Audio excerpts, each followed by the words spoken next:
Hi, I'm Tom Stevenson, and welcome to Books That Make You Better. This is our second book review, and as I've mentioned before, I read hundreds of books, particularly in the areas of nonfiction. And so in this book club, we'll be reviewing these types of books. So if that's the type of book that you want to or are excited about reading, then look for many more of these in the future. My background is a professor in construction management, so I'm always thinking about ways to improve and master certain things, or that journey to mastery, as if you will. And today we're going to be reviewing Thinking in Bets. Thinking in Bets is a book that was written by Annie Duke, a world champion poker player who has a strong psychology background, which makes it a very, very interesting read indeed. And it really is, as the title says, about making smarter decisions when you don't have all the facts. So let's take a little bit of a look at some of the things that I found really fascinating about the book. Number one, poker as an example of decision making. She really does a good job of identifying, what are the elements that makes a really good poker player really good at decision making. And if they apply it in the real world, there's endless examples how you can use those skills out there. The book is not all about playing poker. The book really does an excellent job of pulling in, if you've read a lot in this area of psychology and you've read Thinking Fast and Slow by Daniel Kahneman, you'll see certain elements drawn out of the book here and there, but what's really a differentiator here is she's really good at applying it and sort of taking it into the real world, and how you want to use that information to make better decisions. There's a fairly lengthy section on chess and poker versus life, and she really does a good job of qualifying, well, chess doesn't have that element of chance that poker does. So chess isn't such a good way of transferring to real life situations. On the other hand, poker is a really good methodology or game that you can transfer to real life, because in real life we have a lot of things when we make decisions. There's probabilities, there's risk that's involved. Sometimes there's deceptions that are involved in the information that we have.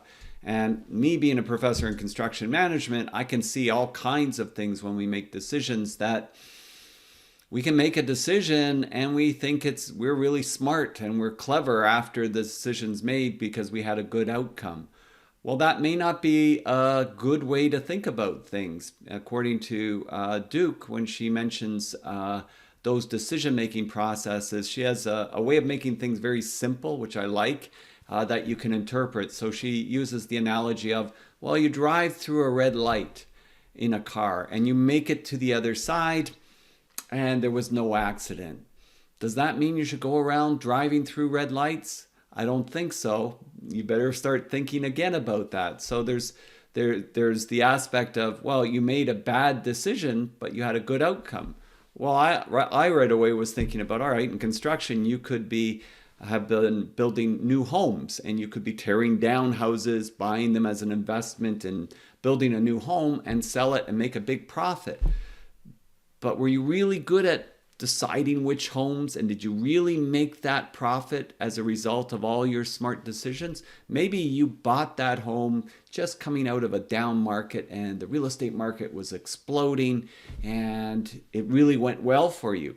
Doesn't mean that in all situations that's going to be a good decision. And in certain marketplaces I've seen where people have done that, and over a decade they've made a ton of money and been really good, and they think they know everything about it. And then all of a sudden they start buying a bunch of properties and the market tanks, and all of a sudden they're bankrupt. It would have been really good for them to have a better understanding of what was going on and whether those were good decisions. So she talks about the aspect of how when you make a bad decision, you may have a bad outcome, and people attribute that to luck. That's not a good thing. You really want to understand what was going on in that decision process. What were your triggers? So he's really good at building a framework that you can follow and apply in real life. And of course, it starts out with the Seattle Seahawks. And if you're a big Seattle Seahawks fan, as I am, I love the coach, the way he instills confidence in the players, and it's about each player trying to do their absolute best. It's not about focusing on winning at all costs. It's really about focusing on being your best, doing your best, and understanding what that takes to get into that framework. Well, Seattle Seahawks, they had won the Super Bowl the year before. They were in the Super Bowl again with the New England Patriots, of course. And they were at the goal line. It was at the end of the game. And 1 yard to score a touchdown. They're going to win. And they have pretty much the best running back in football, at least when you've got like 1 yard and 3 downs to do it in. And they didn't give it to Marshawn Lynch. They threw it, and it was intercepted. So, of course, all the papers, worst decision in football history, worst decision ever made. Well, if you look at it from a more rational point of view, it really wasn't that bad a decision. Russell Wilson, best quarterback, best stats in the year, very, very rarely ever throws an interception.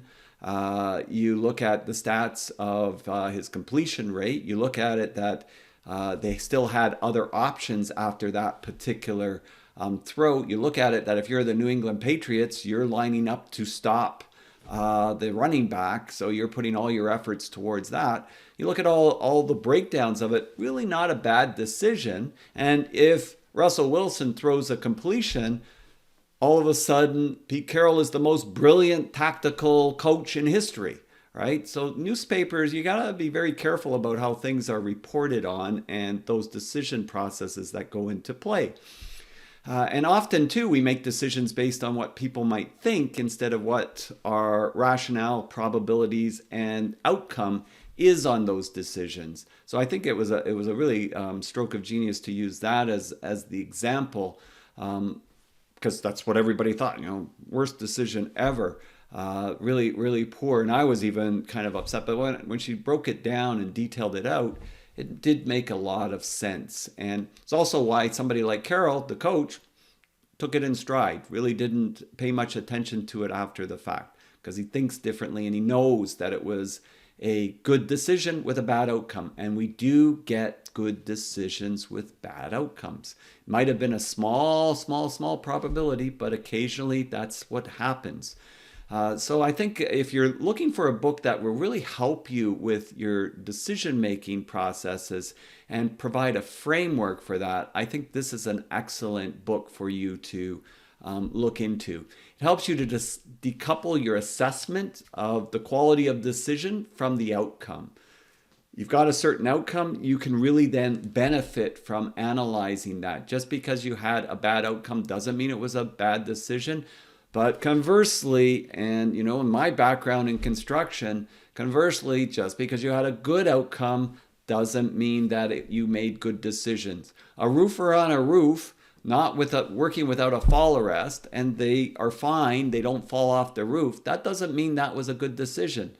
They keep doing it long enough, they're going to end up falling off that roof, and then it's catastrophic results. So you have to think things through, the decision-making processes that you're taking, and look at it in a more analytical way.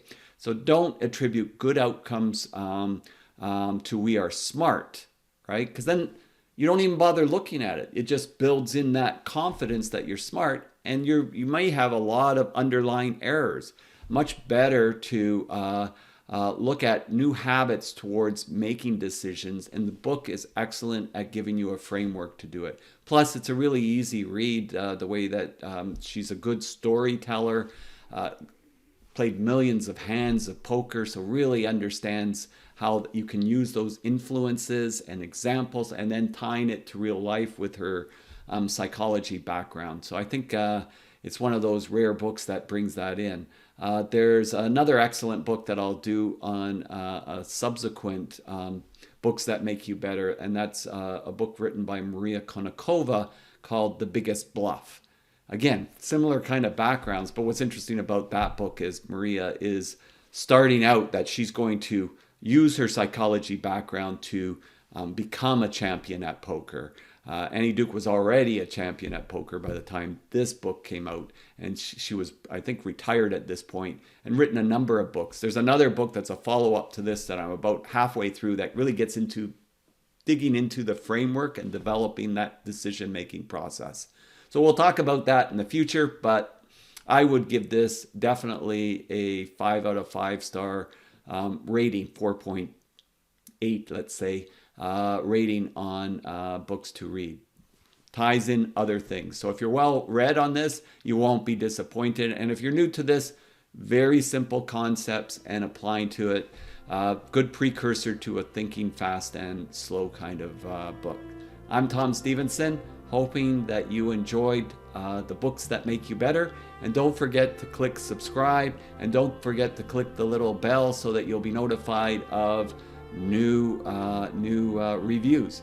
And please, if you've read the book or you have other related books, put it in the comments. That can help to fuel our community of book reading. Bye for now, and all the best. Talk to you next time.